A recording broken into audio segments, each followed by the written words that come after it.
que tout le monde s'installe. Vous êtes plus d'une centaine d'inscrits à cet atelier. C'est un plaisir pour moi de vous accueillir, de vous accueillir pour ce dernier atelier de la journée. Moi, je suis Thibaut Bulabois, je suis responsable Risk Management et Contrôle Interne à la Française des Jeux.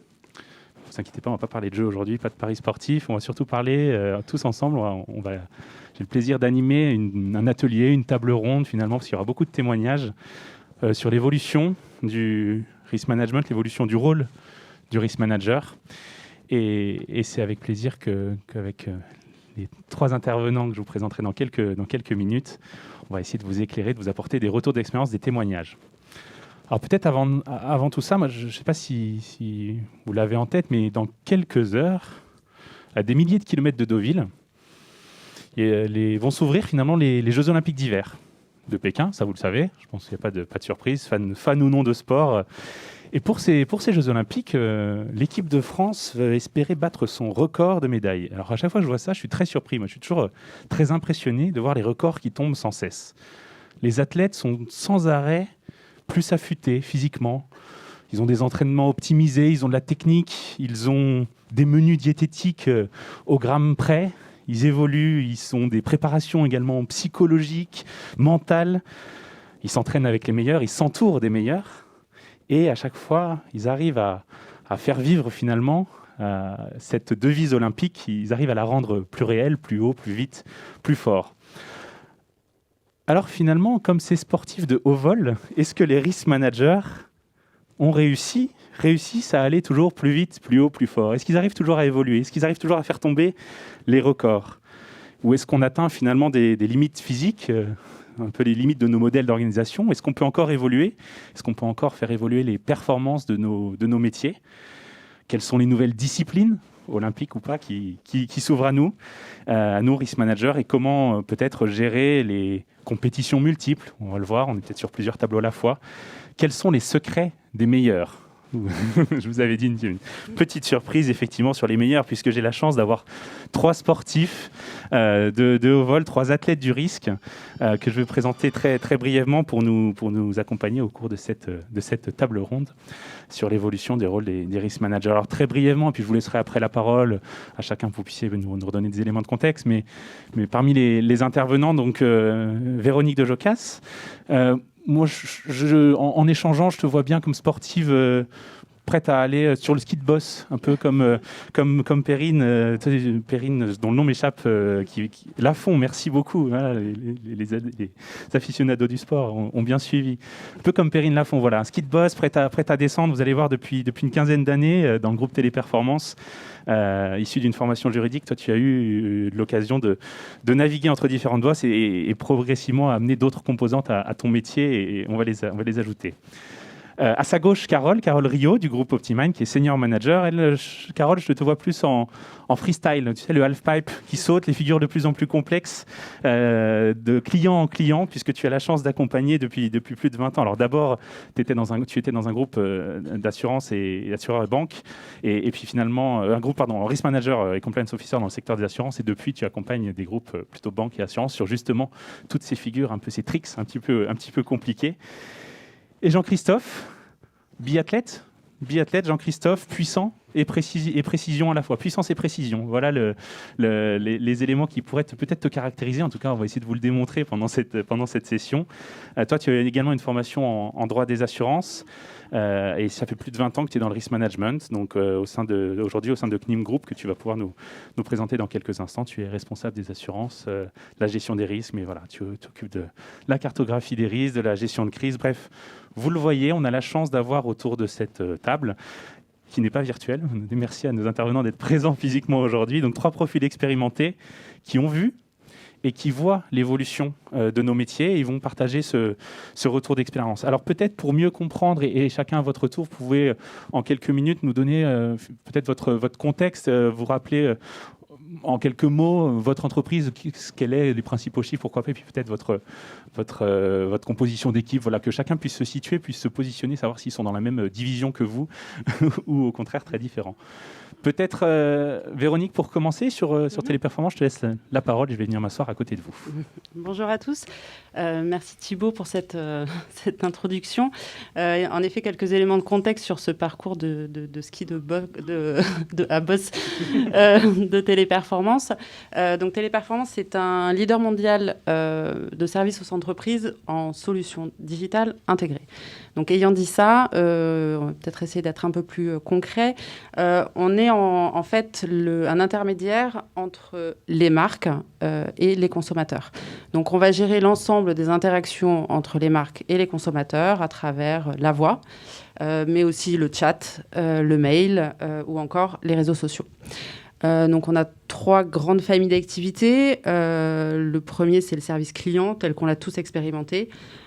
Donc on ne vend pas des vérandas. En revanche, vous avez pu nous contacter pour vos services de téléphonie mobile ou vos fournisseurs d'accès Internet.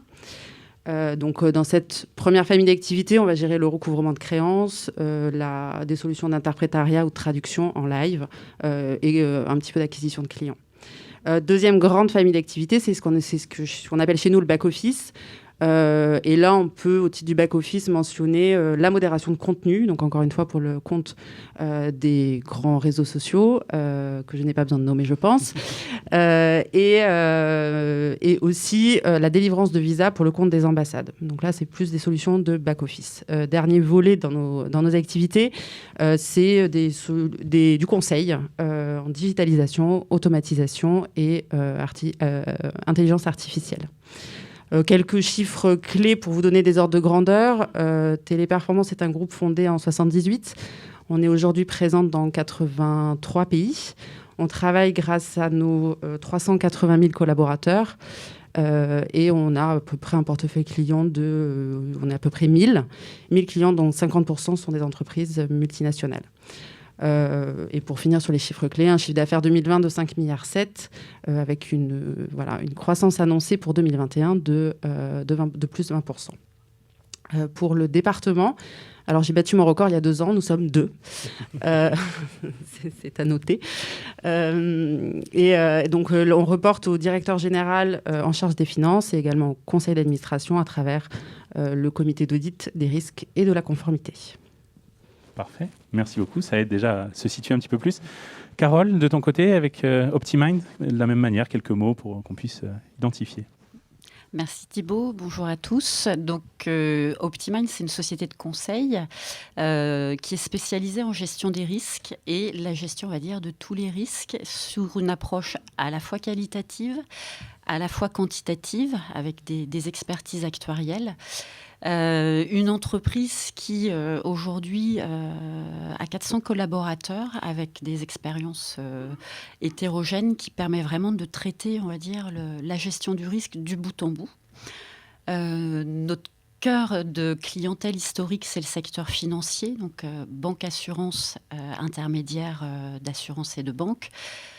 Sur des sujets liés au risque, cartographie des risques, mise en place des normes prudentielles comme Solvabilité 2, également des sujets de conformité qui font beaucoup l'actualité en ce moment, donc tout ce qui est sécurité financière, lutte contre le blanchiment, les normes liées aux pratiques commerciales et à la protection de la clientèle, donc qui sont des sujets qui peuvent sembler loin de la gestion des risques, mais en fait, toutes les évolutions réglementaires intègrent ce qu'on appelle une approche par les risques.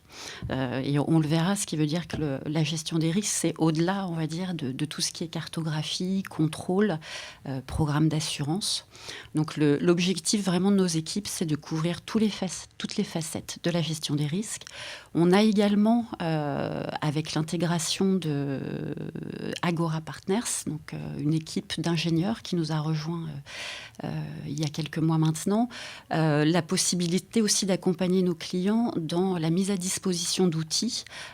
Donc à la fois on accompagne dans la construction des méthodologies de gestion des risques, mais également la recherche de solutions logicielles, le déploiement, l'intégration de ces outils et voir la maintenance de ces outils, donc avec des équipes spécialisées et labellisées par des éditeurs. Hors secteur banque-assurance, on est aussi en capacité d'intervenir avec une practice qui s'appelle Risk Corporate Services, qui traite notamment de tout ce qui est structuration, mise en œuvre et gestion des captives. Donc au travers d'une structure historiquement qui s'appelait ESOFAC, qui est basée au Luxembourg, mais on a aussi pour ambition de pouvoir trouver d'autres solutions, notamment avec les évolutions réglementaires françaises concernant les captives. Donc on a vraiment une approche, on va dire, multifacette de la gestion du risque. Et pour le freestyle, c'est d'essayer d'être agile en fonction des problématiques et des organisations de nos clients. Clients multiples sur lesquels tu vas pouvoir nous donner aussi un éclairage. Jean-Christophe, pour terminer, quelques mots sur ton groupe et ton équipe. Bonjour à tous.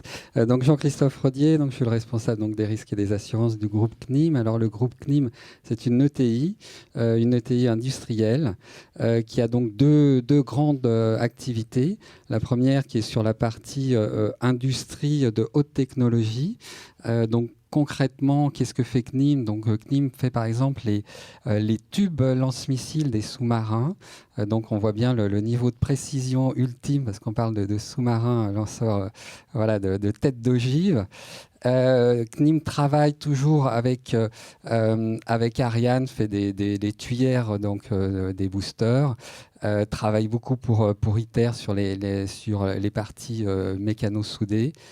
Donc on est sur de la très haute technologie et des outils de production de très haut niveau. Ça, c'est le premier cœur de métier. Le deuxième cœur de métier, c'est la partie environnement et énergie.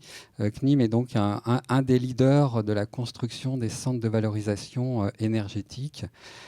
Et donc des métiers associés, donc le traitement de fumée. Donc après, ça va un peu plus loin, c'est-à-dire qu'on va faire du traitement de fumée aussi sur des bateaux. Donc il y a d'autres, ça ouvre d'autres horizons. Au niveau de l'équipe, une équipe de 3 personnes. Une personne qui est plus dédiée sur la partie assurance et l'autre sur la partie risque management, donc qui va m'accompagner sur la gestion de crise, sur la cartographie des risques. Voilà, on va après développer tous ces sujets pendant l'heure et demie où nous sommes ensemble. Exactement. En tout cas, vous voyez un panel varié qui, j'espère, saura d'une part exprimer, raconter ses expériences sur les thématiques qu'ils connaissent. Et puis n'oubliez pas, à la fin, on a prévu un petit quart d'heure pour les questions. C'est vrai que j'aurais pu le dire en introduction, donc pour aussi répondre à aller un petit peu plus loin s'il y a des sujets qu'on développe pas suffisamment ou sur lesquels vous avez des compléments. Parce que finalement, dans le programme de cet atelier ensemble, on vous propose trois moments, toujours sur cette thématique finalement du sport et des terrains de jeu sur lesquels on peut aller plus ou moins freestyle. Quels sont justement les terrains de jeu historiques, les nouveaux terrains de jeu des risk managers. Un deuxième aspect sur l'esprit d'équipe peut-être, le collectif. Est-ce que c'est vraiment si important que ça ? Est-ce que ça change la donne ? Est-ce que les évolutions sont importantes dans nos rôles aujourd'hui, qu'on soit risk manager ERM, risk manager assurance et prévention, risk manager un peu des deux. Il y a toutes les facettes, les différents métiers du risk management. Et puis, on avait quand même comme grand esprit de garder, de vous parler un petit peu de lean management, même si on est, en tout cas pour ma part, je suis loin d'être un expert du sujet, vous donner quelques pistes, ou en tout cas, est-ce qu'on doit faire du lean risk management ? Est-ce que c'est ça l'avenir ? On espère pouvoir vous éclairer là-dessus. Alors, les nouveaux terrains de jeu, justement, je vais vous présenter un slide qui est illisible, dans le sens volontairement. C'est extrait d'une étude d'un cabinet, et l'étude est très bien par ailleurs, qui est l'étude du cabinet Cantorton sur les facteurs de risque dans les documents d'enregistrement, dans les URD.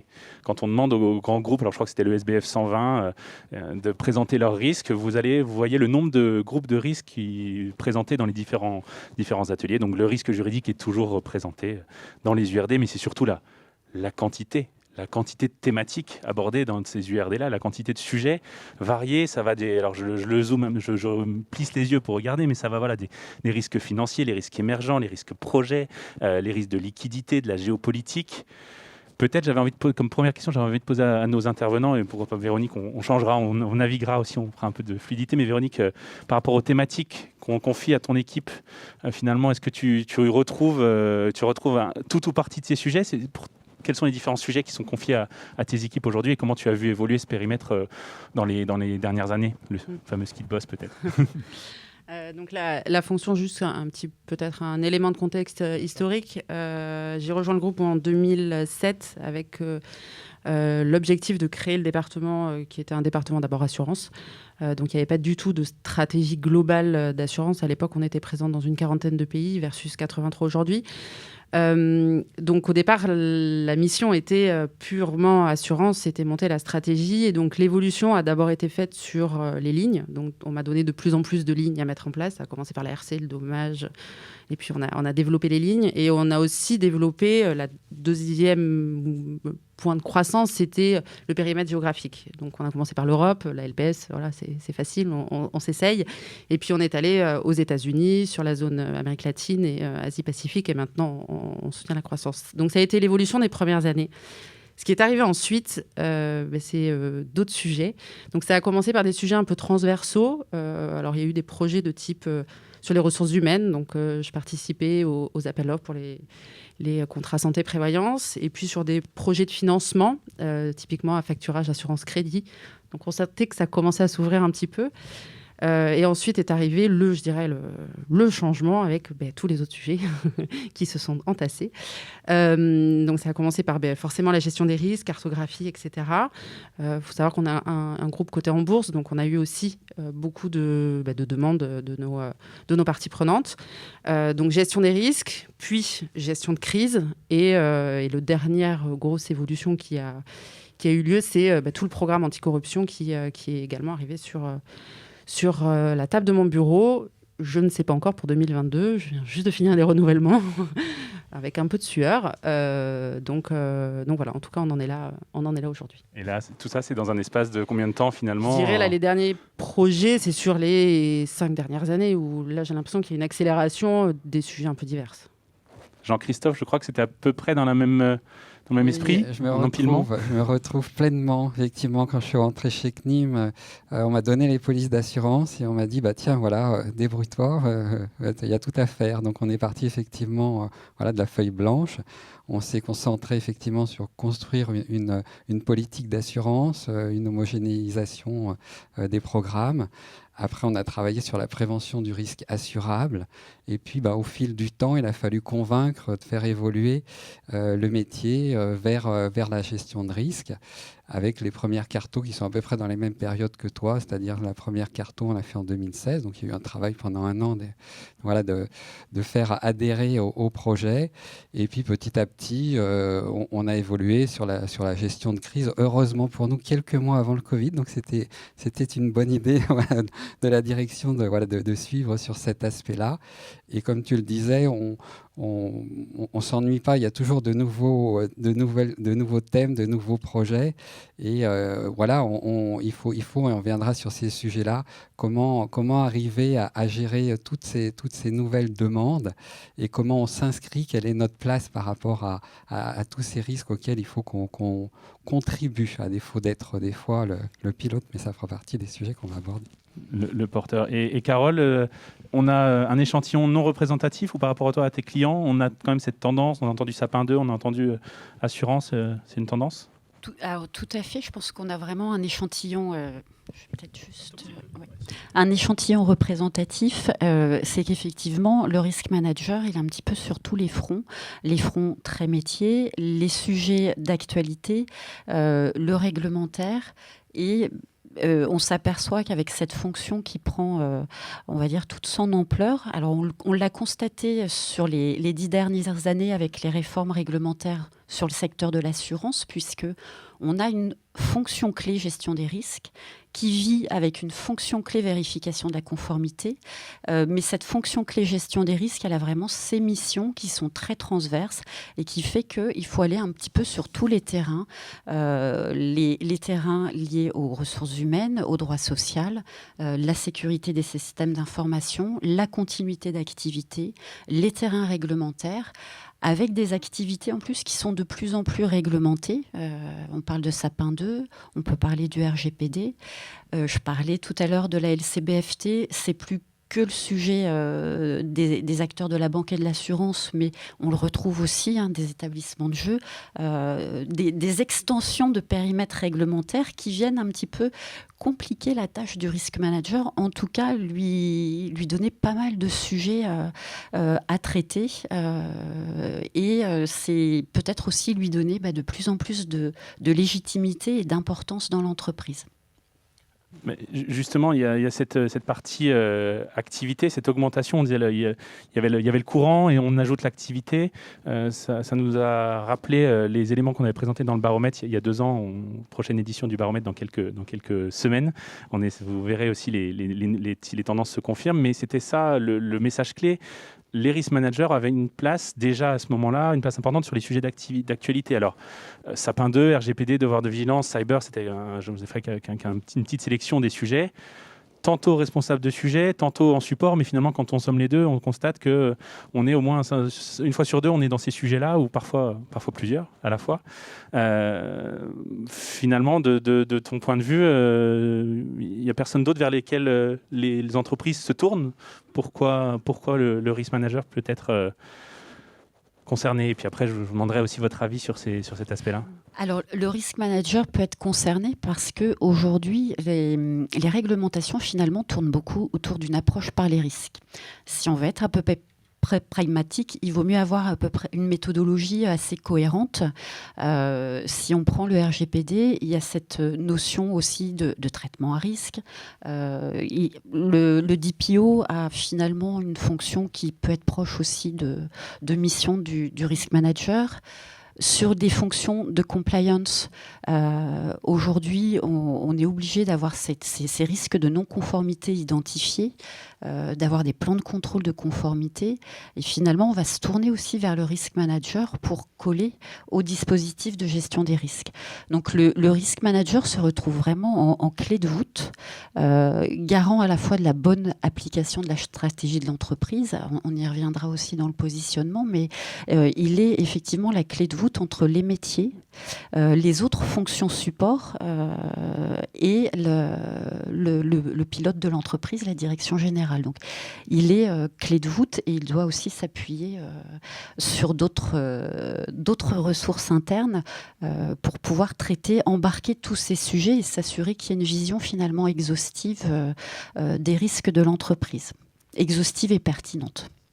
Oui, excuse-moi, j'en profite. C'est effectivement ce sujet de méthodologie est fondamental, c'est-à-dire que, comme on l'a vu, c'est nous qui avons mis en place les premières cartographies, c'est donc nous qui avons défini la méthodologie de risque management, qui avons défini les critères, et il y a un sujet d'homogénéité aussi dans l'entreprise ou dans le groupe. Voilà, il faut que ça soit cohérent, il faut qu'on tire aussi profit, on viendra ça à travers les autres thématiques, de tout ce qui a été réalisé, pour que ces nouvelles thématiques, ces nouvelles cartos souvent qui vont être mis en place, elles soient conçues de la même façon que celle qui est la cartographie mère, la cartographie groupe, qu'elles puissent bien s'insérer à l'intérieur, que tout le monde ait le même vocabulaire, la même culture. C'est ce qui fait aussi cette adhésion et la nécessité de la présence plus ou moins importante, selon les cas, du risk manager. Et aussi, il a cette expérience des premières cartographies, de son vécu quand il vient de la partie assurance, qui le rend légitime. C'est exactement le mot approprié. Et c'est juste parce qu'on était les premiers, finalement. Toi, Véronique, si les gens se sont tournés vers toi, c'est parce que tu étais la première sur ces sujets, la première à avoir fait une carto, donc maintenant c'est pour toi, ou est-ce qu'il y a peut-être d'autres raisons pour lesquelles on s'est tourné vers tes équipes et toi? Non, je pense qu'il y a d'autres raisons. Je crois qu'en tout cas de mon expérience, le point commun, ce sont tous des projets qui sont aux frontières, comme le disait Carole, entre conformité, audit, et c'est un peu toujours les mêmes. On a déjà beaucoup discuté à la Marae, où sont les frontières de ces métiers, où est-ce qu'on commence, où est-ce qu'on s'arrête. Donc finalement, ce sont tous des projets où finalement ces départements pourraient légitimement en hériter. Donc ça, c'est le premier point. Le deuxième, ce sont tous des projets transversaux. Donc ça demande, comme le disait Jean-Christophe, la méthodologie, fédérer une équipe et une connaissance profonde de l'entreprise. Donc à la fois dans sa transversalité, mais aussi dans une approche top-down, c'est-à-dire que tous les niveaux hiérarchiques peuvent être impliqués. Donc je crois que c'est aussi les caractéristiques de ces projets. et la fonction du risk manager qui a, lui, eu l'habitude de se battre pour aller chercher l'info partout, puisqu'il y a quand même une époque où vendre une cartographie des risques, c'était pas si évident. Alors aujourd'hui, tout le monde la veut, mais à une époque, il fallait un peu se battre. Je parle surtout au niveau des directions. C'était pas si évident que ça. Donc je pense qu'il y a cet apport méthodologique, cette connaissance profonde de l'entreprise, et pour ma part, un effet d'opportunité. Une confiance du management de confier ces projets-là, et ça c'est avec l'expérience, et un calendrier assurantiel, je dirais, dans un marché qui à l'époque était soft, c'était la belle époque, où du coup, hors sinistre, on avait quand même, on faisait nos renouvellements de septembre à janvier, bon, pour ceux qui ont des renouvellements au 1er janvier, et il y avait un espèce de creux, et donc il y avait un effet aussi d'opportunité, d'agenda et de planning, tout simplement. Mais si je suis votre raisonnement à tous les trois, donc de la contrainte réglementaire, et même dans des textes, dans le Sapin 2, évoque le terme de cartographie des risques, et c'est sans doute pas la seule. Cette pression réglementaire, elle va peut-être encore continuer. Le marché sera-t-il soft ou pas, je ne sais pas, mais finalement, est-ce que cette tendance, elle va continuer, selon vous, dans les prochaines années, et pourquoi? Ou est-ce que ça y est, l'âge d'or est terminé, et maintenant on va enfin avoir un périmètre stable, et on peut naviguer sereinement vers des pistes un peu plus douces? Carole, si tu ou là ou les uns les autres, mais Carole, des pistes plus douces. pistes alors bleues. peut-être sur les, on aura toujours un petit peu de rouge quand même, parce qu'on n'est jamais à l'abri des surprises, notamment de nos régulateurs européens, nationaux. Je pense juste au SFDR, qui un sujet sur le reporting extra-financier, sur la finance durable, on va dire tout ce qui est lié aux critères ESG, qui vient, on va dire, perturber quand même un petit peu les dispositifs, donc qui peut encore être un sujet qui peut mobiliser le risk manager. Mais aujourd'hui, en tout cas, dans ce qu'on a pu constater, c'est que les choses tendent à mieux s'organiser, que le risk manager commence à être vraiment bien intégré dans les projets et commence aussi à avoir une activité, on va dire, plus cyclique. Donc sur la revue des cartographies des risques, le déploiement des plans de contrôle, les ajustements. Donc on sent que ça tend à se pérenniser dans le dispositif.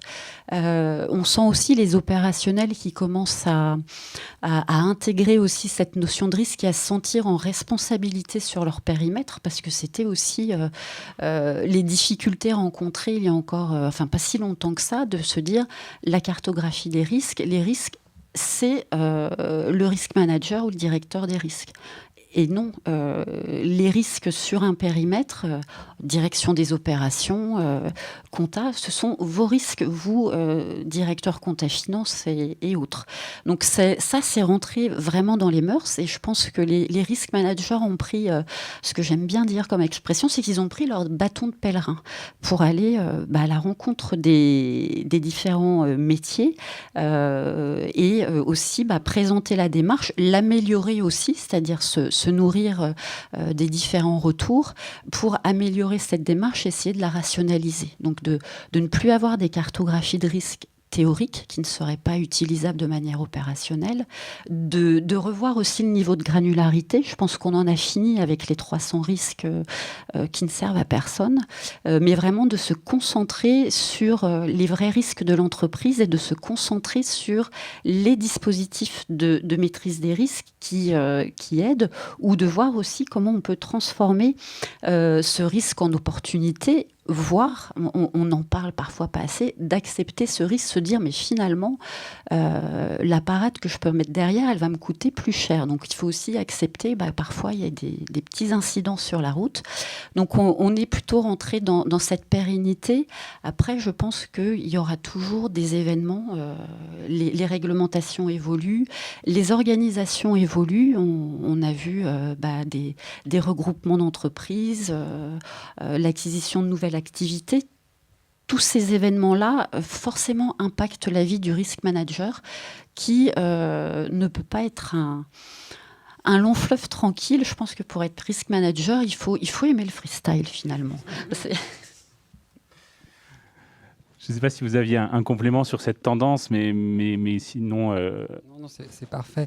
Effectivement, on a bien ce sujet aussi d'évolution des cartographies qui sont devenues de plus en plus précises. Et puis, c'est demandé, effectivement, à travers le chapitre facteurs de risque des DDU, avec l'AMF qui a mis un gros focus depuis l'année dernière sur ce sujet-là, pour que les parties prenantes puissent réellement avoir une vision concrète des risques de l'entreprise et pas voilà, des présentations qui se ressemblent d'une entreprise à une autre. C'est important aussi au sein de l'entreprise parce que ça amène à travailler, comme tu le disais, avec les dirigeants et à leur faire prendre conscience qu'ils sont effectivement les propriétaires du risque dans leur domaine d'activité. Voilà. Et on va très bien arriver probablement au prochain sujet, je crois. Exactement, tout à fait. J'ai l'impression, en tout cas, s'il y a des choses à retenir de ces échanges, c'est qu'on aura sans doute toujours plus de sujets, mais ce que j'entends, c'est qu'on saura déjà peut-être un peu mieux les aborder parce qu'on l'a déjà vécu, ou on a peut-être des éléments d'outils, de méthodes. En revanche, le point qui m'inquiétait, moi, et sur lequel je voulais vous amener, c'est comment vous allez continuer, puisque vous êtes respectivement 3, 2, je ne sais pas, en moyenne, comment on continue à appréhender toujours plus de sujets avec des ressources limitées, et on voulait vous emmener maintenant vers plutôt cette notion d'interaction et de jeu collectif, point d'interrogation, puisque vous avez commencé à en parler, il y a des notions de lien avec les autres ou lien au sein même de différents sujets de risk management. Pour illustrer ce point, vous avez peut-être déjà vu ce graphique. Donc c'est un graphique qui est issu de l'étude européenne du FERMA, qui date là aussi de 2018 et qui également est en cours de mise à jour côté européen. Donc le FERMA, c'est la réunion de tous les associations de risk managers en Europe, et qui avait posé la question il y a 4 ans, 3 ans et demi, quel est votre positionnement, votre niveau d'interaction plutôt avec les autres fonctions. Vous êtes risk manager, quels sont vos partenaires? Quels sont vos partenaires de premier rang? Alors je vais zoomer, mais vous aurez de toute façon la présentation et vous retrouverez la présentation. Quels sont vos partenaires de premier rang? Quels sont ceux avec lesquels vous avez des relations régulières ou très proches en moyenne? Ceux de second rang, et puis finalement ceux avec lesquels vous avez quasiment aucune relation, aucune implication. Et ça, c'est plutôt la partie rose clair. Donc, j'étais déjà très surpris de voir qu'aujourd'hui, les risk managers sont en relation régulière avec beaucoup de monde, quasiment tout le monde, effectivement. Les RH, la partie IT et les régulateurs également. On s'éloigne un peu plus quand on parle de trésorerie, quand on parle de vision RSE à l'époque. C'était en tout cas perçu comme assez lointain. Et puis, vraiment, la partie la plus lointaine, M&A, ces aspects-là. En tout cas, d'une manière générale, et si on prend un peu de hauteur, des interactions avec vraiment tout type de fonctions dans le groupe. C'est ça votre secret pour réussir les uns les autres, être au contact, ou au contraire, vous êtes déjà expert de tout et aucun contact avec personne? On est expert de tout. Expert de tout. Allez, oui, partie suivante. Bien sûr. non, bien sûr que pas. C'est un peu comme on avait deux hypothèses, c'est-à-dire soit on prenait le chef d'orchestre avec ses solistes, soit de manière plus humble le médecin généraliste avec l'ensemble du corps des spécialistes. Je préférerais la deuxième solution. En tout cas, moi, elle me va mieux. Et effectivement, c'est incapable effectivement d'avoir la science infuse et d'être partout. Nécessairement, faut une connaissance de base, comme le médecin généraliste, et après pouvoir se reposer sur les spécialistes, mais toujours en essayant de les challenger, c'est-à-dire de temps en temps de les questionner. Voilà, on va dire, pas les challenger, c'est pas le terme, mais les questionner pour être sûr qu'effectivement leur réponse a du sens dans la globalité des risques, dans la stratégie de l'entreprise, et qu'ils soient pas non plus trop focus sur leur métier. Si on prenait par exemple les sujets, alors je prends un tout petit exemple sur le sujet cyber, qui est un sujet fondamental. Quand on travaille avec les RSSI, ils vont beaucoup travailler sur la protection par rapport aux risques externes. Les premières questions qu'on leur posait, c'est et l'humain et le risque interne humain. Est-ce que pour effectivement les challenger, est-ce que le premier risque c'est pas vous et votre équipe entre guillemets, voilà, et de voir effectivement d'apporter une autre approche, une autre vision et les amener aussi à aller plus loin dans leur rôle de spécialiste. Mais oui, on n'est jamais qu'un généraliste et notre but c'est de tirer profit. On va revenir sur ces sujets-là de toutes ces compétences parce que comme l'a dit Carole, il y a de plus en plus de sujets à adresser et des équipes qui sont, j'allais dire, toujours les mêmes. Et puis aussi, très vite, s'il n'y a pas les compétences ou pas toutes les compétences dans l'entreprise, le premier qu'on va regarder, on va dire, lui, c'est le risk manager, il gère les risques. Donc après, à lui de travailler à une solution, ou en tout cas de nous proposer des pistes de réflexion, d'analyse, pour qu'on puisse les mettre en place. Véronique, vas-y. Oui, je partage complètement ça. Je pense que, donc, expert de tout, non, certainement pas. D'autant que je crois qu'au-delà d'une des qualités premières de risk manager, d'être un bon communicant, et on le voit dans les interactions qu'on peut avoir, c'est l'humilité. Donc notre expertise, elle est dans la gestion de projet, je crois, dans l'apport méthodologique, dans l'ouverture d'esprit qu'on peut apporter lors de nos interviews.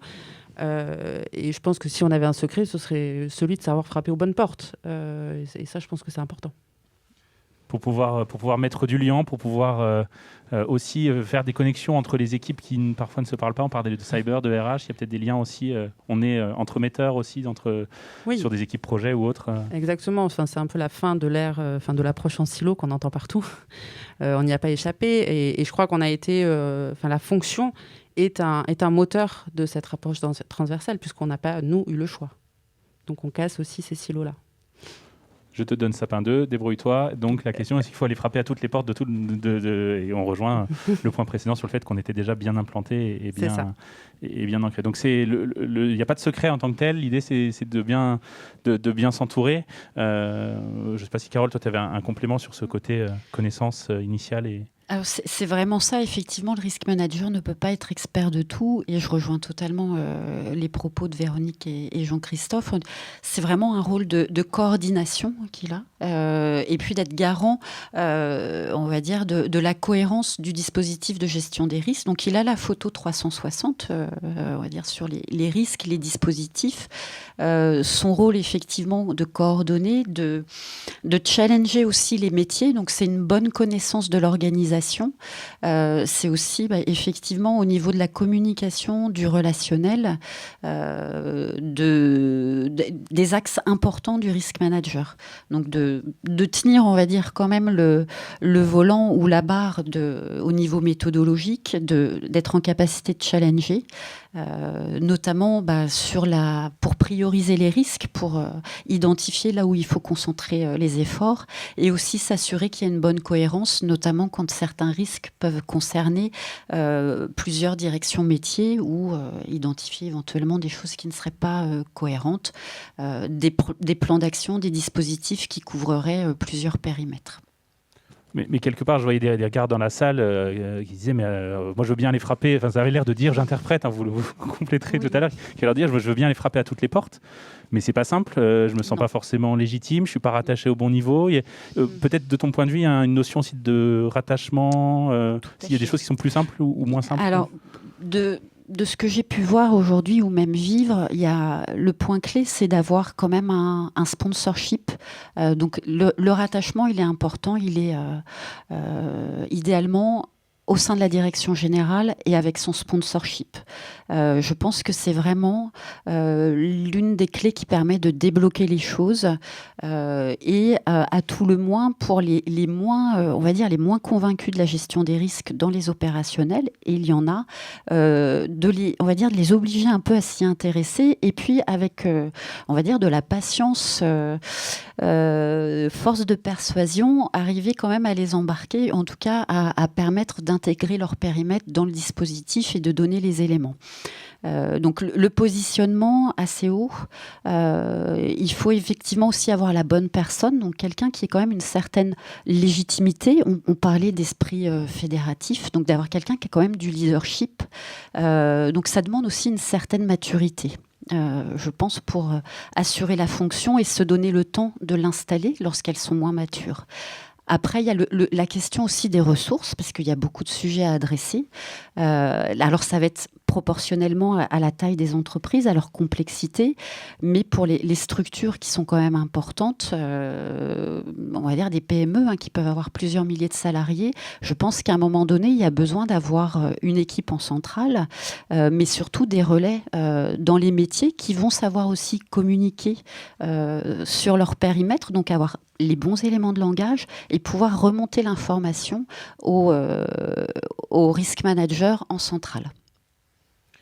Et finalement, ça fait le lien avec un des éléments chiffrés, là aussi issus du baromètre sur le rattachement. Et peut-être que vous allez pouvoir rebondir, parce que vous n'êtes pas le rattachement que vous avez pu avoir ou eu, ou que vous avez aujourd'hui, est peut-être différent aujourd'hui. Sur la partie droite de cette infographie, là, les top risk managers sont en général rattachés à la direction générale, 40%. Ça aussi, c'est les chiffres du baromètre de 2019. Ou à la direction financière, 22%, là, c'est plus ton cas, si c'est un mix. C'est un mix, très bien. Ou à la direction juridique. Voilà, en tout cas, il n'y a pas de tendance immédiate. Je ne sais pas si Jean-Christophe, Carole, c'est quoi le positionnement idéal? Vous avez une baguette magique, il faut être attaché à quel endroit pour permettre toute cette connexion entre nous tous et entre les différentes fonctions de l'entreprise? En tout cas, la baguette magique, on rêverait de l'avoir, ça c'est certain.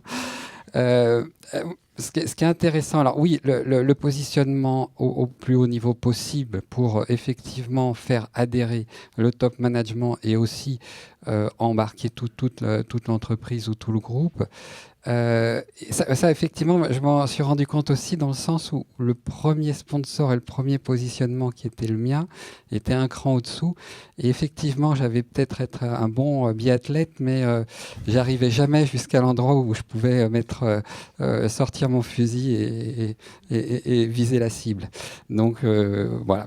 Donc effectivement, et après tout d'un coup, ça a complètement changé la donne, d'avoir un positionnement un cran au-dessus, et puis aussi d'avoir dans ce positionnement donc d'un membre du COMEX, une personne qui soit vraiment adhérente et moteur dans la gestion des risques et qui soit le relais au sein du COMEX, sans quoi effectivement, même si on est au très haut niveau, mais que la personne n'est pas à 100% convaincue du risque management, là encore, les effets seront pas les mêmes.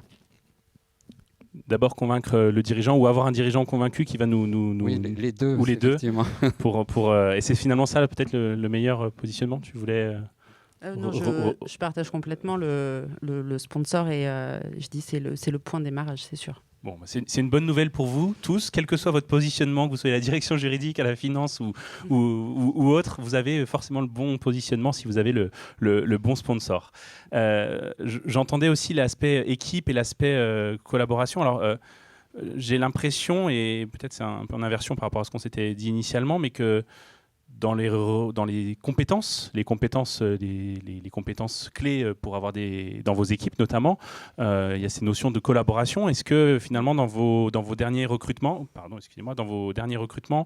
il y a des compétences particulières, des compétences plutôt techniques comme historiquement, comportementales maintenant il n'y a plus que ça parce qu'il faut faciliter la relation, peut-être dans vos expériences ou dans les souhaits de recrutement que vous pourriez avoir, quelles compétences on met face à ça? En tout cas, si je devais recruter demain, je pense que je rechercherais plus des qualités en tout cas comportementales, c'est-à-dire de la curiosité, des capacités d'adaptation, de la rigueur bien sûr, parce qu'on parle quand même de contrat d'assurance, en tout cas pour cette partie-là, puisque pour moi les compétences techniques en tout cas peuvent se transmettre, donc ça c'est sûr. Et les compétences techniques, on a beaucoup de ressources en interne finalement. Un expert cyber, j'ai pas besoin de recruter un expert cyber pour aller négocier une assurance cyber. J'ai ce qu'il faut en interne.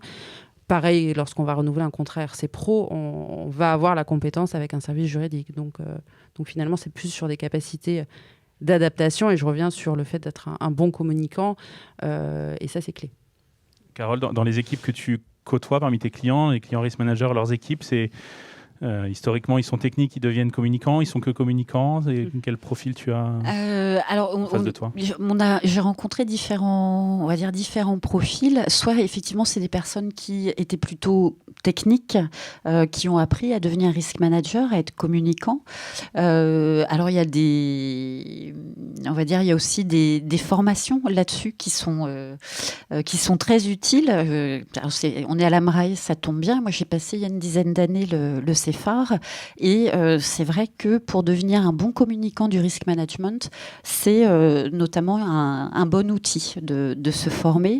Et on a, si on est dans l'entreprise depuis un certain temps, on a la connaissance de la culture de l'entreprise, la connaissance du métier. Donc ça peut être aussi un atout. Après, il faut savoir, on va dire, basculer dans le costume du risk manager. Ensuite, je rejoins Véronique. C'est pas des experts de l'activité qu'on cherche. Il n'y a pas forcément besoin de connaître l'entreprise si on a déjà le costume du risk manager, mais c'est d'avoir cette capacité, ces qualités relationnelles, cette curiosité pour pouvoir très vite s'intégrer et s'adapter à la culture et à l'activité de l'entreprise. Donc c'est beaucoup de curiosité, comprendre les codes, les codes, les éléments de langage, l'historique de l'entreprise, son histoire, vers où elle va, et puis son savoir-faire. Donc oui, beaucoup de curiosité lorsqu'on n'est pas expert de la structure dans laquelle on travaille. Donc finalement, un positionnement idéal à condition qu'on ait le bon sponsor, des ressources, un peu de technique, mais pas mal de soft skills. Peut-être une petite différence, et j'espère qu'on pourra vous le montrer, là aussi, petite pub à Marais, mais dans le baromètre, on vous a demandé, peut-être en fonction de vos profils, si vous êtes plutôt sur la gestion de crise ou de l'assurance ou autre, quelles étaient vos compétences comportementales, notamment les fameux soft skills, que vous estimiez avoir ou dont vous pourriez avoir besoin. Et ça serait intéressant de voir si, dans les profils dont vous avez besoin, en fonction des compétences, vous pouvez les affecter plutôt sur tel ou tel aspect. Voilà, petit teaser entre guillemets par rapport au baromètre. Donc en tout cas, un positionnement idéal, des compétences idéales, mais quelque chose qui m'interpellait dans ce que tu disais, Véronique, sur j'ai les équipes en interne, je les sollicite. Moi, quand je vais voir mes équipes cyber, elles me disent toujours qu'elles ont plein de choses à faire, et créer la dynamique, créer dans un mode projet. Est-ce que vous auriez peut-être des trucs assez concrets pour favoriser l'interaction, parce que c'est pas toujours évident, ou voilà, peut-être retour d'expérience pour ceux qui pourraient être intéressés. C'est un bon sujet avec les sujets cyber qu'on a en ce moment. Alors comment ça s'est passé? Je dis pas que j'ai la solution parfaite. Un exemple en tout cas. C'est un exemple en tout cas de la manière dont ça s'est passé chez nous. Donc c'est anticipé bien sûr, des renouvellements cyber, on savait que ça allait être compliqué. Donc on a commencé dès juin. Alors je veux dire tout de suite, ça nous a pas empêché de valider un renouvellement le 31 décembre. Cela étant, c'est surtout pour embarquer les équipes. On sait maintenant, et je pense que vous avez tous vu, les questionnaires cyber. Et donc l'idée, ça je l'avais déjà vu l'année dernière, donc là on a anticipé chez nous au maximum, donc dès juin, réunion avec les responsables IT, sécurité et en tout cas chez nous la conformité data, pour en fait les embarquer et leur dire c'est votre risque. Si on n'a pas d'assurance demain, on ne répond à aucun appel d'offres. C'est assez simple que ça. Et leur expliquer le marché, les contraintes.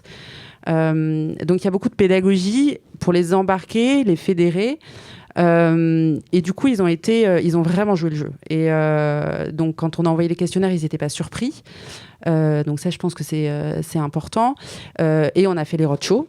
Donc, alors après, on a fait en sorte de ne pas leur prendre tout leur temps. On a enregistré le roadshow, encore mieux. Comme ça, on a pu l'envoyer. Et avec des allers-retours plus limités. Et bien sûr, un retour sur nos résultats. Enfin, les résultats, en tout cas, que j'avais... alors, ils n'étaient pas géniaux. Hein. Mais en tout cas, un retour sur les résultats qu'on a obtenus. Et ça, je pense que c'est important.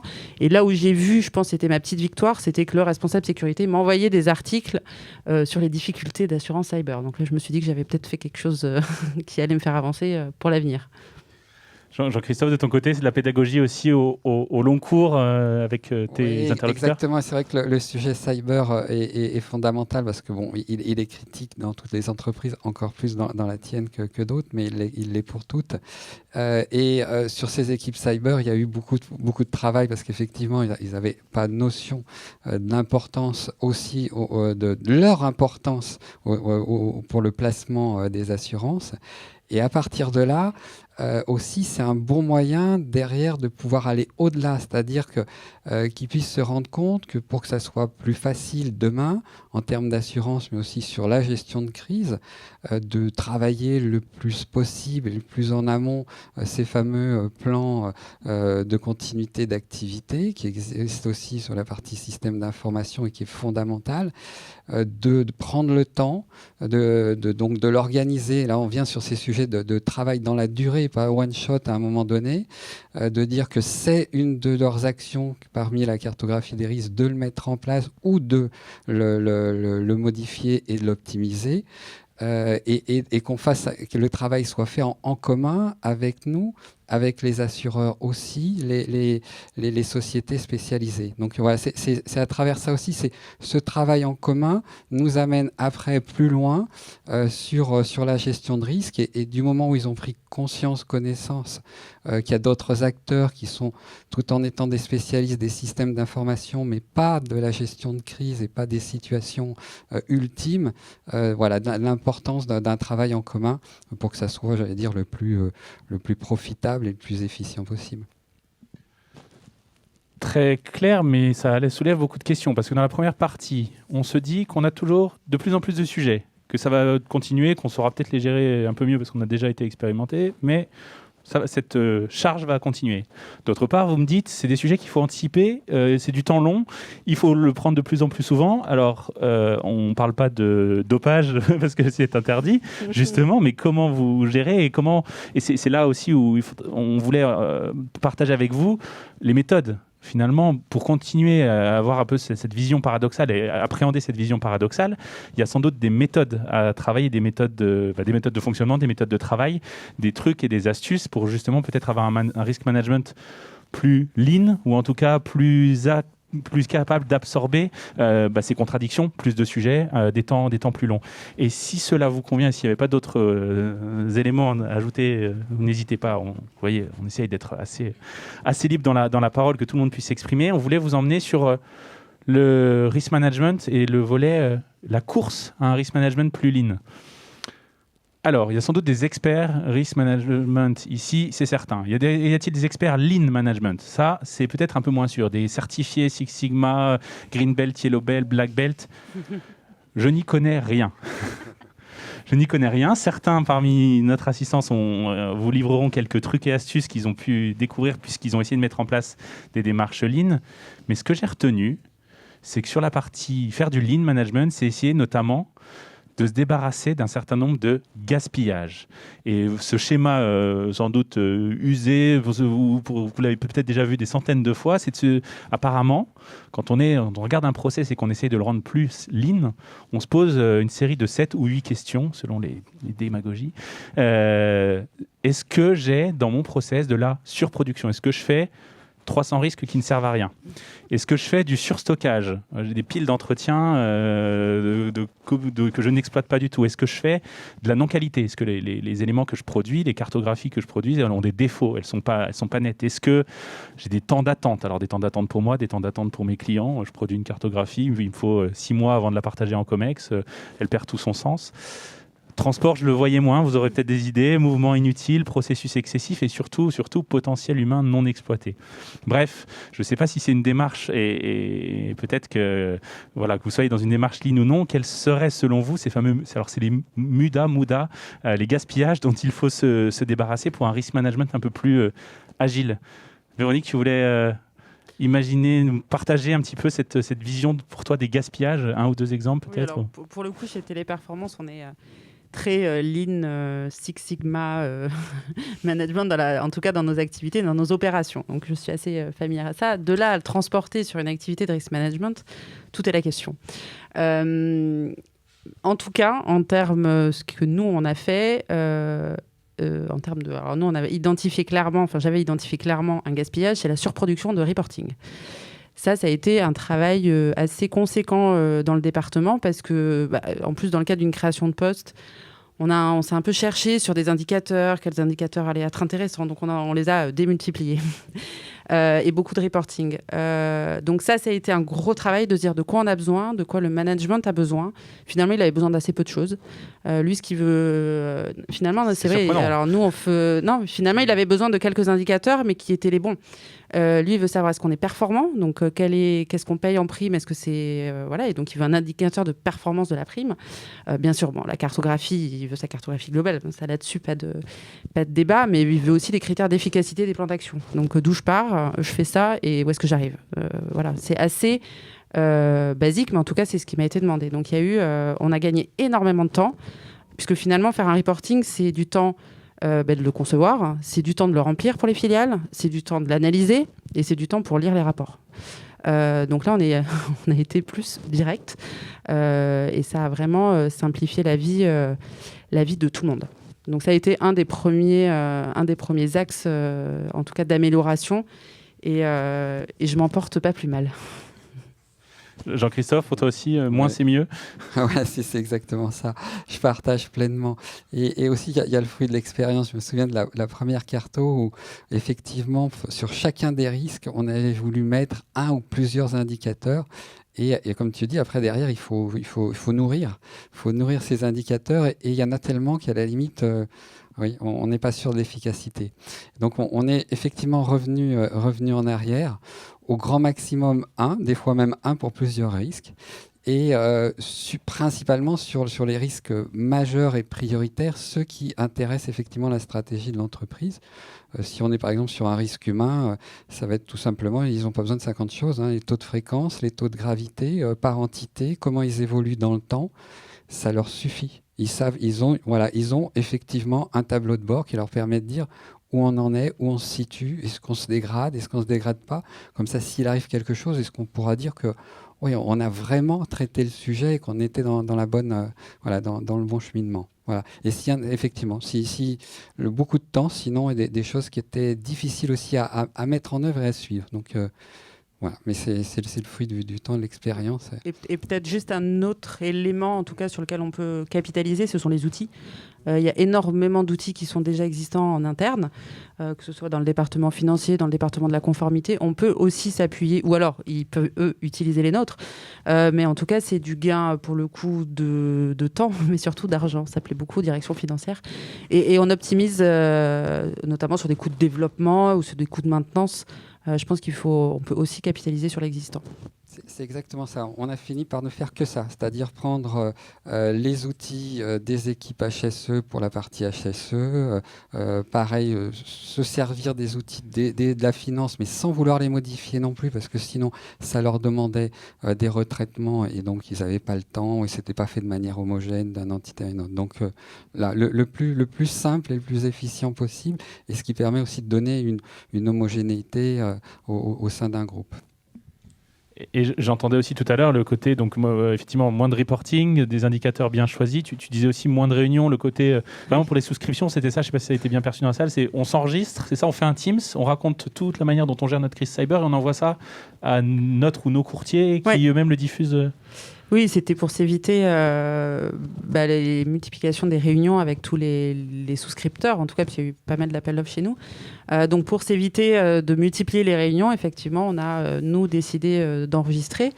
Donc, comme c'est surtout pour limiter, c'est mon temps, mais c'est surtout le temps des personnes avec qui je travaille. Donc, les directions juridiques, direction conformité, la direction cyber, nos responsables des locaux. Et donc, ça a été un gain de temps énorme, et eux ont beaucoup apprécié le fait de faire leur speech une fois. Forcément, quand on est concerné. Tu vois, à ton niveau, Carole, des démarches complémentaires, des exemples un peu concrets qui viendraient nous nourrir aussi dans cette notion d'éviter les gaspillages ou gagner du temps. Effectivement, on va dire appliquer le lean sur la gestion des risques, c'est se concentrer peut-être sur l'essentiel, donc moins mais de meilleure qualité. Donc je rejoins également les propos. Donc c'est déjà dans les méthodologies de gestion des risques. Donc sur juste les cartographies, c'est aller sélectionner ce qui est prioritaire, donc en phase avec les objectifs de l'entreprise. Donc c'est, on va dire, les priorités, elles vont être au niveau du top management. Elles peuvent être aussi par métier. Donc, et derrière, on a les grands risques de l'entreprise. C'est ce que va suivre la direction générale ou le COMEX. Et derrière, il y a 2-3 indicateurs qui existent déjà. Je vais parler pour les assurances. On a cet indicateur issu de Solvabilité 2 qui est le capital de solvabilité requis qui s'exprime en pourcentage. Donc en dessous de 100%, vous avez les autorités de contrôle de toute façon qui vont vous mettre un peu sur surveillance, un peu beaucoup. Mais en gros, la direction générale va se positionner sur un niveau global d'appétence au risque et vous avez déjà des indicateurs qui vont permettre de monitorer ce risque. Donc le lean, c'est déjà de pas réinventer ce qui existe, on l'a dit. Et après, sur des indicateurs plus micro, parce que les directions métiers ont aussi besoin de suivre leur activité, justement, pour atteindre les objectifs fixés par leur entreprise. Donc, au niveau des directions commerciales, vous allez avoir déjà des indicateurs métiers qui peuvent vous permettre de monitorer le risque. Je pense, par exemple, à des taux de réclamation client, de se dire, mon risque sur la souscription, je le suis aussi parce que j'ai des taux de chute, des taux de résiliation qui peuvent être anormaux par rapport à mes historiques. Et vous avez déjà des indicateurs clés qui existent pour suivre le risque. Donc je pense que la démarche Lean, elle est aussi dans reprendre l'existant, regarder ce qui existe et l'utiliser pour suivre les risques. Il y aura toujours, bien évidemment, des choses qui pourront être mises en place, mais il faut se concentrer sur l'essentiel. Et l'essentiel en dit beaucoup. Et surtout, ce que j'avais vu dans des écueils, c'est avoir les indicateurs et bien évidemment les analyser. J'ai vu parfois des reportings très bien conçus avec des indicateurs clés sur des incidents, des risques, qui étaient très bien faits, très simples, sur un format A4. 0 commentaire. Donc, très bien, vous avez 5 incidents sur votre périmètre. Est-ce qu'ils ont été résolus? Quel enseignement vous en tirez? Quelles étaient derrière aussi les analyses? C'est aussi peut-être peu d'indicateurs, mais par contre vraiment exploités, donc pour, on va dire, s'en servir pour les axes d'amélioration des activités, des processus, et d'essayer en tout cas de contenir, on ne peut pas dire maîtriser les risques, mais en tout cas de contenir au mieux les risques auxquels on peut être exposé. Là-dessus, on aurait pu penser que la réglementation, justement, imposait un certain nombre de choses, des indicateurs sur lesquels, de toute façon, et que ça se multiplie d'année en année et qu'il y a de plus en plus d'indicateurs.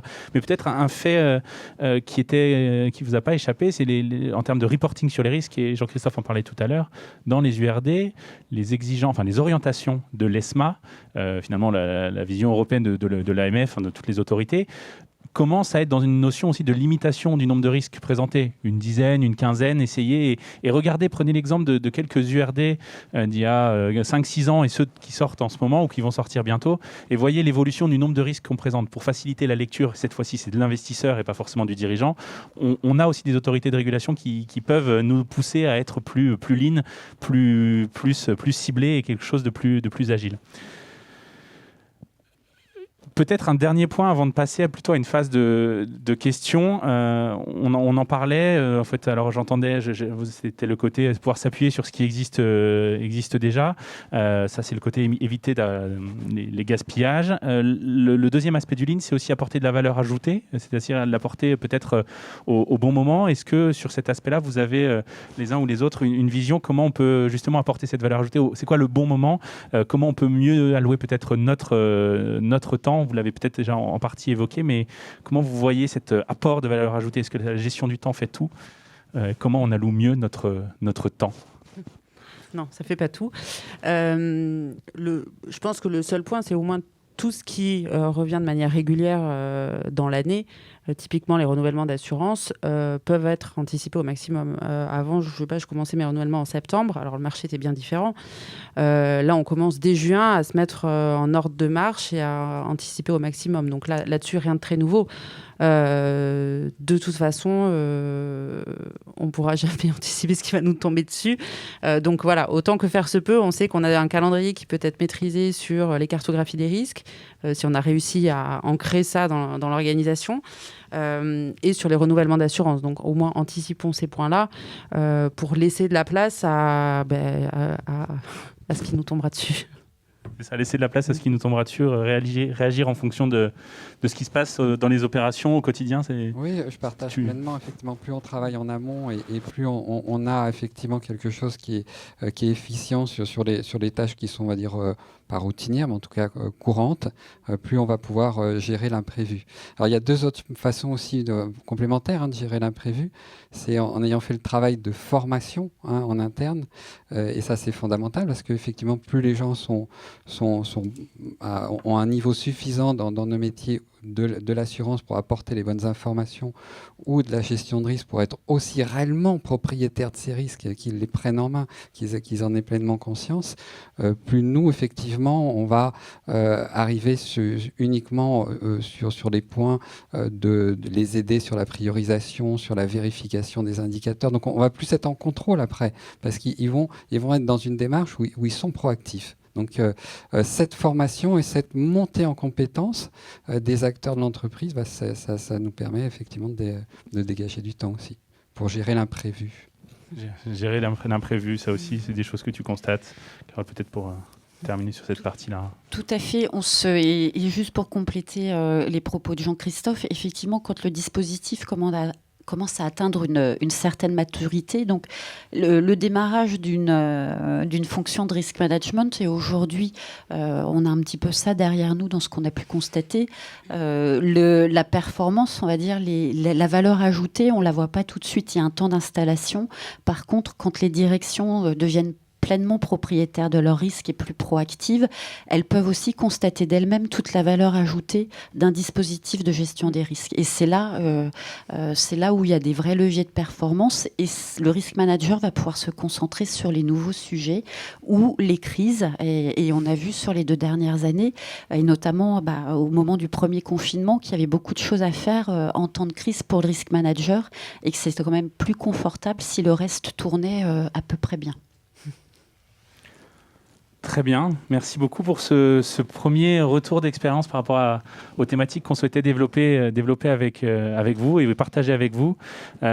Finalement, pour reprendre la ligne finalement sur la métaphore sportive, je ne sais pas comment on pourra la tourner en tant que telle, mais voilà, les risk managers ont progressivement, en tout cas, ça c'est ce qu'on a vu dans la première partie, ils ont pris le départ peut-être de nouvelles compétitions, de nouvelles courses, même si ça paraissait un petit peu en dehors de leur division ou de leur classement initial. Ça, c'était quitte à être parfois le petit pousset de certaines compétitions. Toi, vous êtes les risk managers, ça c'est le constat qu'on peut faire, se sont retrouvés et continueront à avoir de nouvelles compétitions qui s'offrent à eux.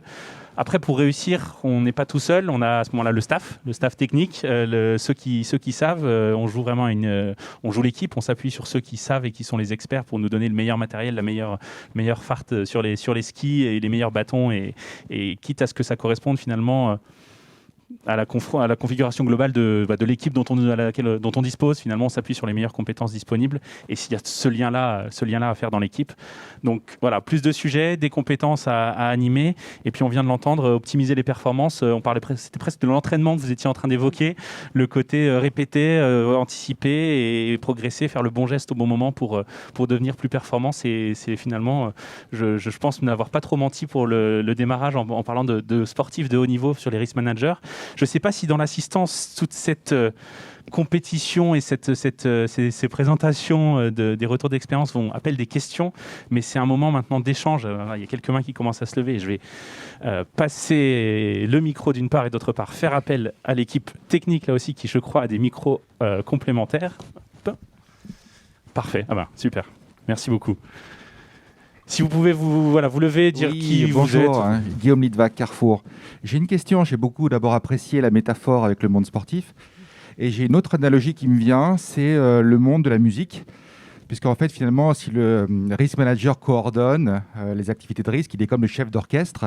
Et il y aurait en face de lui des violons, la compliance, la RSSI, le cyber, etc. Ce qui m'interpelle un petit peu, c'est quand on commence à donner au chef d'orchestre des rôles de violon, de tambour, etc. Est-ce qu'il n'y a pas une certaine indépendance nécessaire au rôle de risk manager ? Est-ce que finalement la grande qualité du risk manager, c'est pas de dire non ? Très bonne question.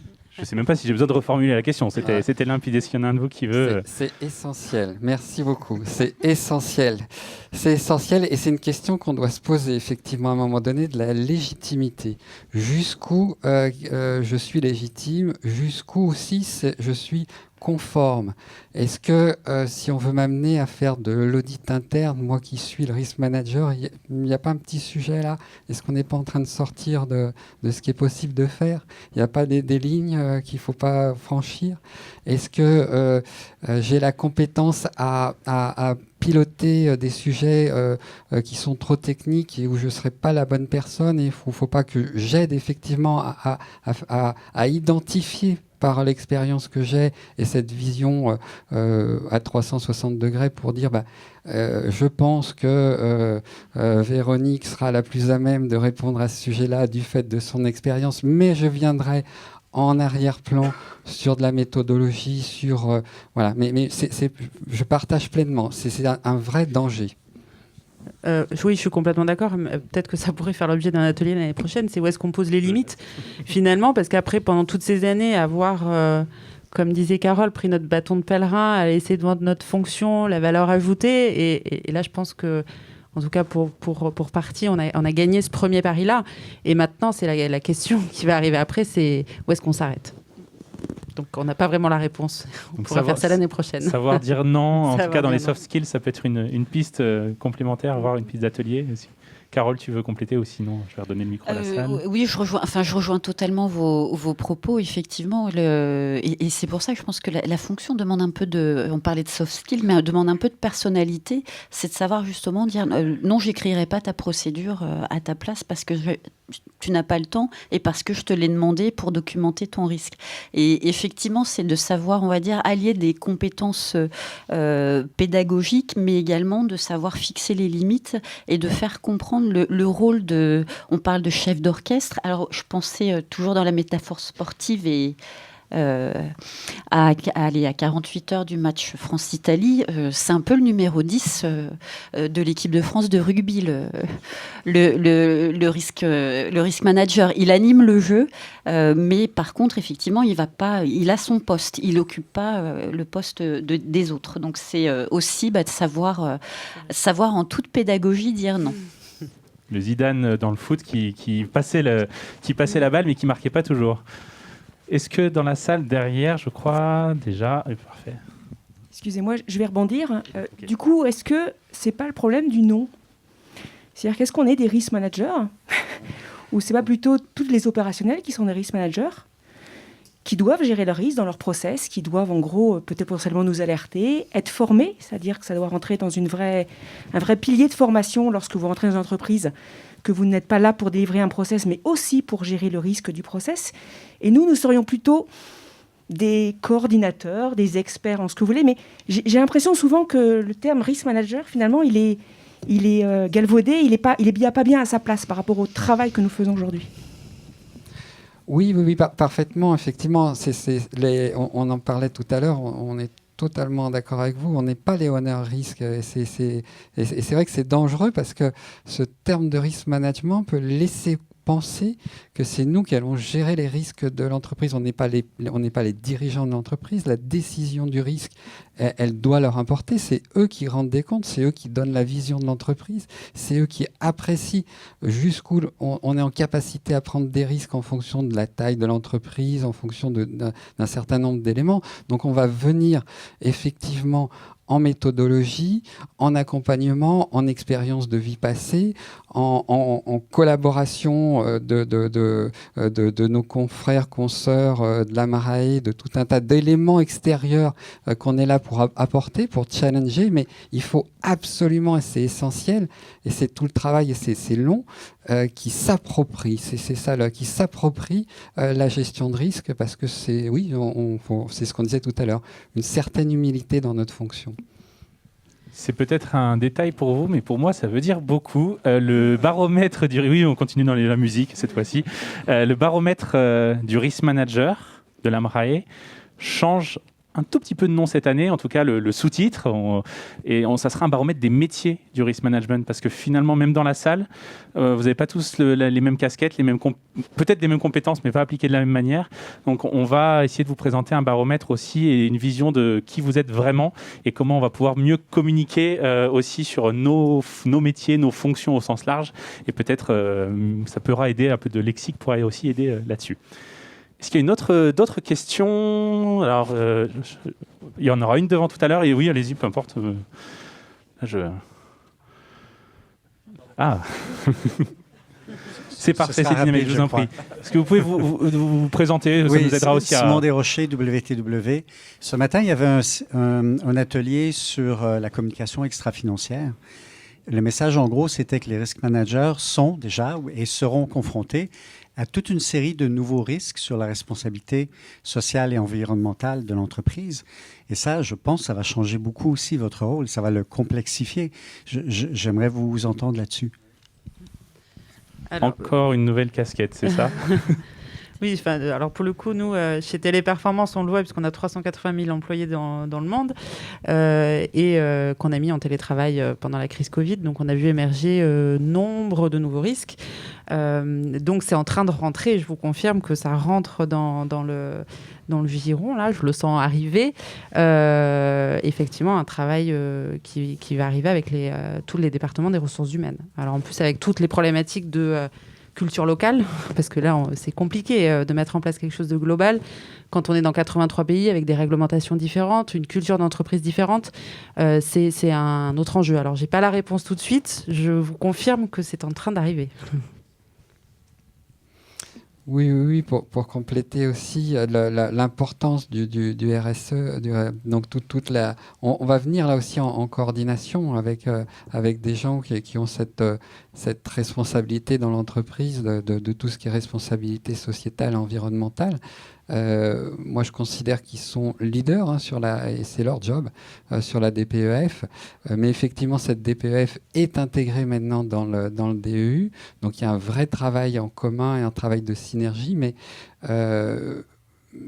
désolé, là encore, dans le pouvoir de dire non, c'est la responsabilité du RSE chez nous. Et je suis avec lui très fréquemment pour accompagner, pour être sûr qu'effectivement dans les facteurs de risque, il y ait une vraie homogénéité. C'est plus facile maintenant parce qu'il y a cette intégration. Pour être présent avec lui sur la partie audit de la RSE et voilà, d'accompagner, mais pas d'être le pilote. Ce qui est compliqué en fait pour le risk manager, c'est qu'il y a, on va dire, le dispositif global, mais en fait les réglementations nous proposent à chaque fois des cartographies de risques spécifiques.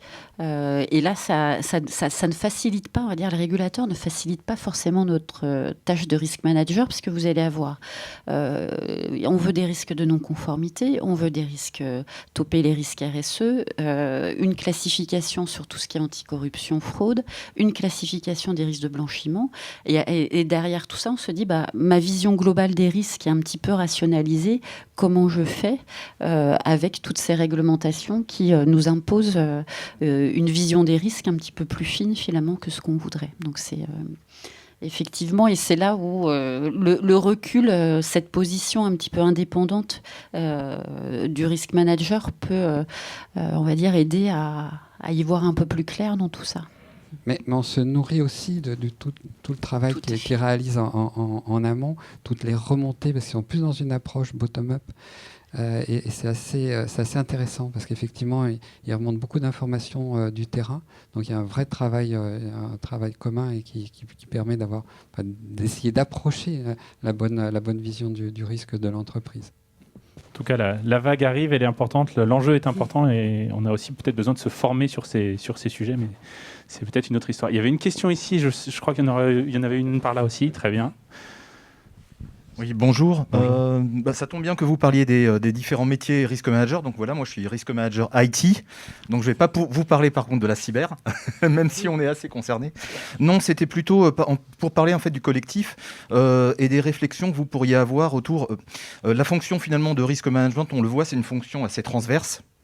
J'aurais préféré qu'elle soit plus intégrée. notamment dans les directions métiers. Aujourd'hui, comment vous voyez ça ? Est-ce que ça passe par l'intégration, par exemple, de risk manager à l'intérieur de métiers, dans une méthodologie, je ne sais pas, agile, par exemple, où on pourra avoir des risk managers qui, potentiellement, soient au plus près des métiers et donc captent mieux les besoins, captent mieux les risques, quels qu'ils soient, que ce soit des risques, on parlait RGPD ou autres, qui ne sont pas forcément le cœur de métier. Comme on disait, les risques managers ne sont pas experts de tout. Et voilà. Oui, parfait. Je suis désolé. Merci encore. Ça nous permet d'avoir la vision la plus large. On a oublié de parler de ça. Et donc, merci. On travaille avec, et c'est aussi une façon de répondre à la question de tout à l'heure du Lean. On travaille avec des réseaux. Et donc, l'idée, effectivement, par exemple, chez nous, c'est d'avoir des personnes qui sont en charge du risque management, à la fois évidemment dans les entités opérationnelles, mais ça tout à fait normal, mais également dans les fonctions support et dans les fonctions métiers. C'est-à-dire que le RSSI, c'est évidemment l'homme approprié sur tous les sujets cyber, et il a un rôle aussi au sein de l'équipe de la DSI pour porter entre guillemets la bonne parole, et on doit l'accompagner là-dessus. Également dans les équipes financières, dans les équipes de ressources humaines, où ça va être par exemple un coordinateur HSE qu'on aura nommé, qui aura à la fois ce rôle de porter la bonne parole en interne et nous remonter des informations, et vice versa. Voilà, avec aussi beaucoup de retours d'expérience, et c'est ça l'intérêt. Ouais. Mais oui, il faut effectivement, ça nous fait gagner du temps, ça fait quelque chose de beaucoup plus efficient, et des gens qui savent mieux parler au sein de leurs entités, parce qu'ils ont le langage, la connaissance qu'on n'a pas, et puis une certaine légitimité aussi que nous n'avons pas en tant que généralistes. Et peut-être pour compléter ce que disait Jean-Christophe, effectivement, il y a le sujet dans ce qu'on appelle des filières risques. Tout ça va dépendre de la taille de l'entreprise, parce que c'est forcément, ça coûte cher. Enfin, il y a aussi des questions économiques. On a vu, soit vous avez effectivement un référent dans des structures plus petites qui ne va pas faire que du risque, mais qui va au moins être votre relais, qui va avoir une certaine appétence pour la fonction. Par contre, parce qu'à contrario, ce qu'on a pu voir dans des structures plutôt de grande taille, c'est que parfois les fonctions de référent risque ou de risk manager dans les directions métiers, c'était parfois des personnes qui étaient choisies parce que leur poste permettait de remplir ces fonctions-là, mais elles n'avaient pas forcément demander à être risk manager. Et là, par contre, il y a un sujet. Donc, dans l'organisation d'une filière risque qui est importante, effectivement, pour permettre de parler juste sur les périmètres concernés, c'est d'avoir des personnes qui aient quand même les qualités pour être risk manager, et qui aient un consensus entre le métier, la direction métier et le risk manager sur le choix de cette personne.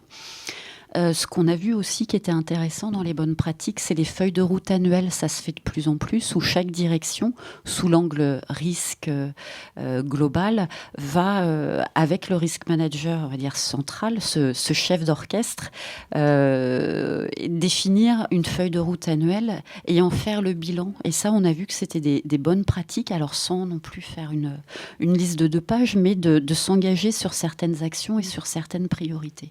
Et ça, c'est des choses parfois qui sont aussi qui peuvent fonctionner pas mal et permettre aussi de diffuser un peu de culture du risque. Et sur la question, pardon. Excuse-moi, non, c'est essentiel, parce qu'effectivement le choix de la personne, mais l'adhésion de la personne, parce qu'effectivement se dire oui, c'est la personne la plus compétente, mais si elle n'a pas envie de s'investir là-dedans, ça ne sert à rien. Alors qu'il y a des fois, il y a des gens qui découvrent le métier, qui trouvent ça passionnant, et c'est là on fait des choses merveilleuses avec eux. Et la deuxième chose aussi, pour que ça soit efficient, c'est que ça soit acté aussi avec leur hiérarchie, de leur donner du temps pour ça, et que ça fasse partie de leurs objectifs. Ouais, sinon, effectivement, ça rend les choses beaucoup plus compliquées. Si c'est rajouter encore une brique supplémentaire à quelqu'un qui fait déjà 10 ou 12 heures par jour, et qui, en plus, il va pas être, son travail ne va pas être reconnu et apprécié en fonction de cette mission complémentaire, ça rend les choses beaucoup plus difficiles. Moi, je vais prendre le contre-pied, puis ça va permettre ensuite de passer la parole à cette personne.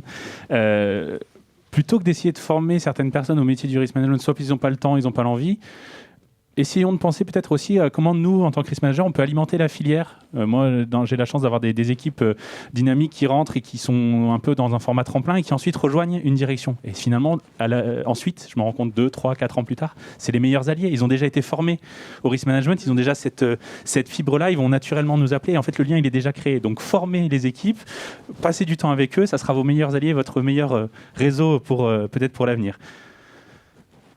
Je vous passe pas le micro pour des raisons de protocole sanitaire et on respecte à la main. Et je vous en prie, si vous pouvez vous présenter. Bonjour, Laurent Boussu, groupe Servier. Je suis responsable risque, assurance et contrôle interne. En fait, on se retrouve dans votre parcours, dans ce que vous décrivez. On a fait les assurances, on a fait les risques et la carto, on a fait la gestion de crise, et puis encore tout fraîchement, les peintures sont encore fraîches, on a le contrôle interne. Donc on voit qu'il y a une cohérence d'ensemble sur l'appréhension de ce rôle de chef d'orchestre, etc. Comme je le dis souvent à mes collègues des fonctions, en fait, l'entreprise est peuplée de Monsieur Jourdain. Tout le monde fait de la prose sans le savoir. Tout le monde fait de la gestion des risques sans le savoir. Donc j'utilise souvent cet aspect-là en disant, mais en fait, vous le faites.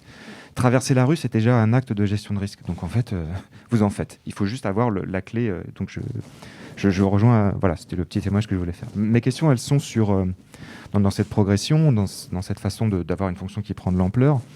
On l'a vécu nous aussi. Mais moi, j'ai l'impression que dans mon groupe, qui est indépendant, donc pas d'actionnaires, pas de reporting comme peut-être vous les avez, il nous manque un petit levier. Donc en fait, j'ai deux questions.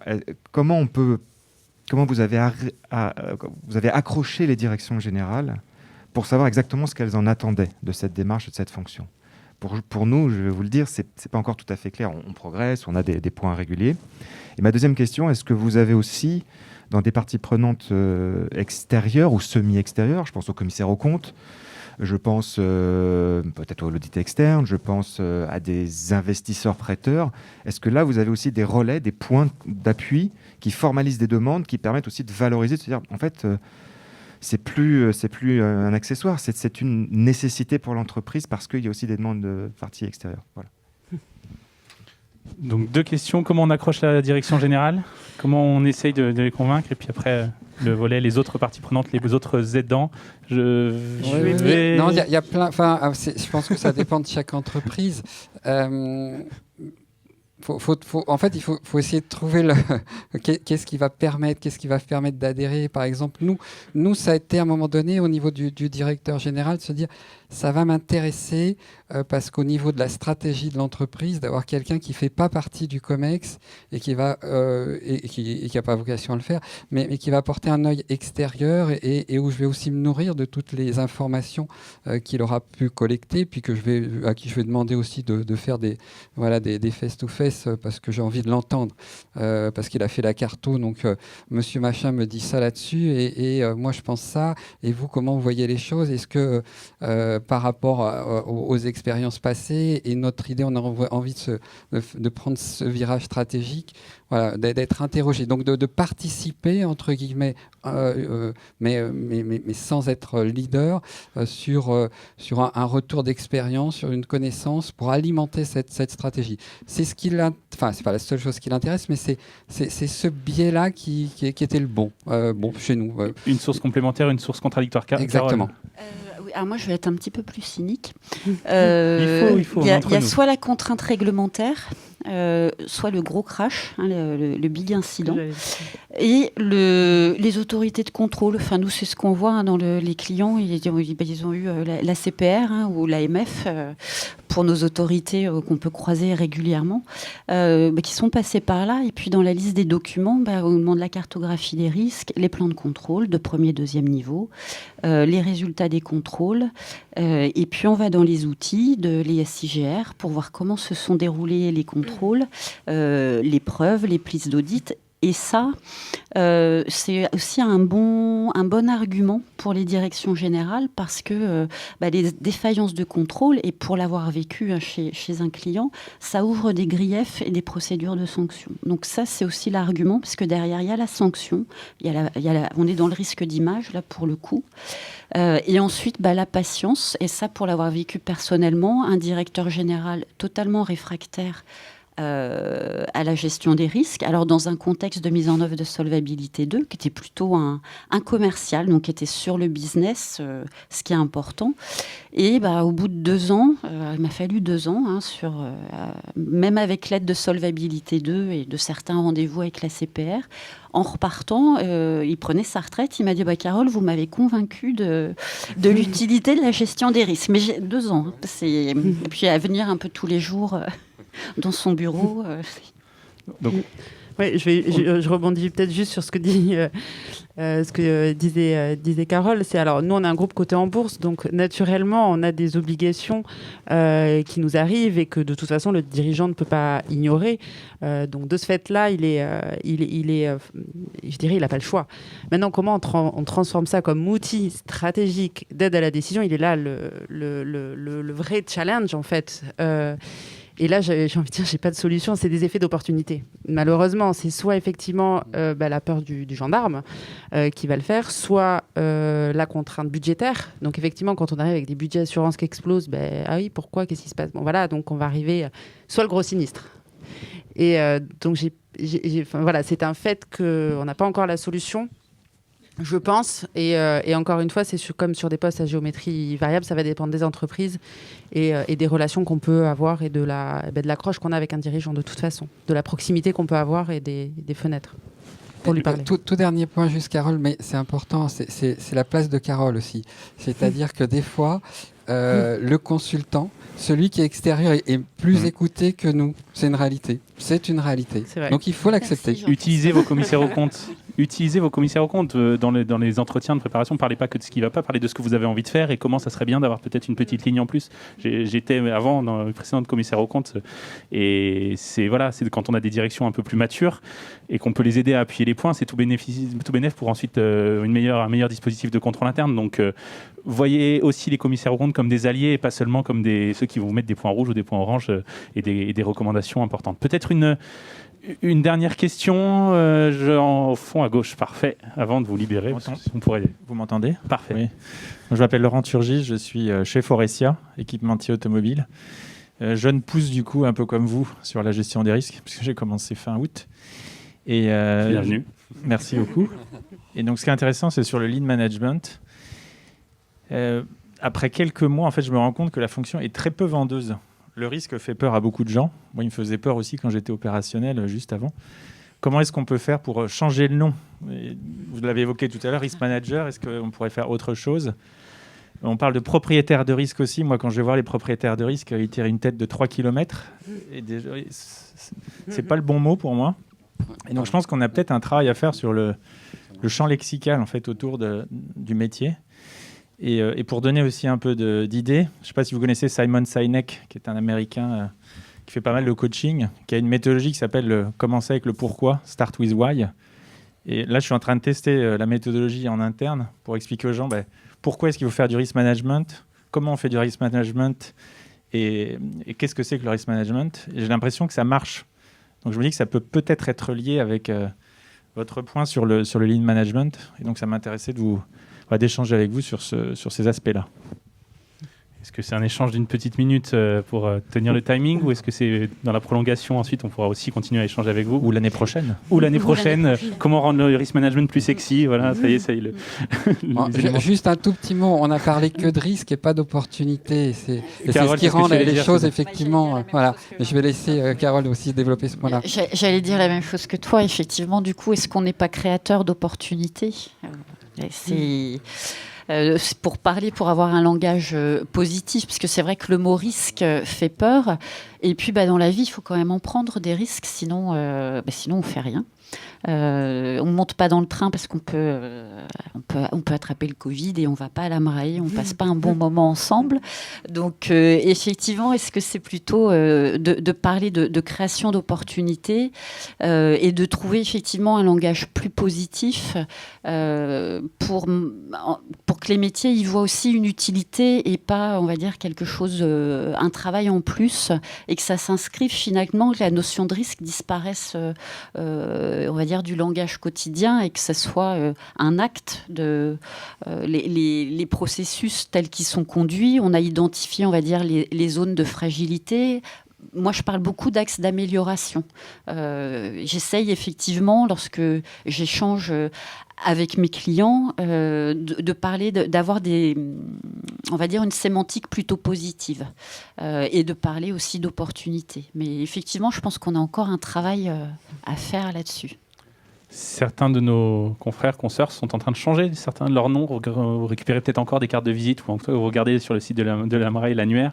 Des personnes qui deviennent Risk and Opportunity Manager, Strategy and Risk Manager. Enfin, il y a des aspects aussi de lexique, on en parlait, et dans la manière dont on peut aussi mieux vendre la fonction. Ça peut être une piste.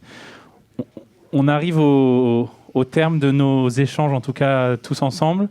Je commande pas cette vision. On parlait d'être plus rapide, plus fort, plus haut. Il y a aussi peut-être plus agile, plus adapté. C'est peut-être ce qui va nous faire aussi continuer à évoluer, être capacité de s'adapter au changement. En tout cas, c'était, je crois, un plaisir et je voulais vraiment remercier nos trois intervenants. On peut les applaudir pour la qualité de leur intervention. C'était un plaisir pour moi d'animer ces échanges avec vous. Pour continuer un peu dans la foulée, on est disponible s'il y a encore quelques questions complémentaires. N'oubliez pas également, même si c'est le dernier atelier de la journée, de donner vos commentaires en utilisant l'application et puis aussi nous faire part de commentaires de vive voix. Il n'y a pas que le digital dans la vie. Merci beaucoup, passez une bonne journée. Au revoir. Merci.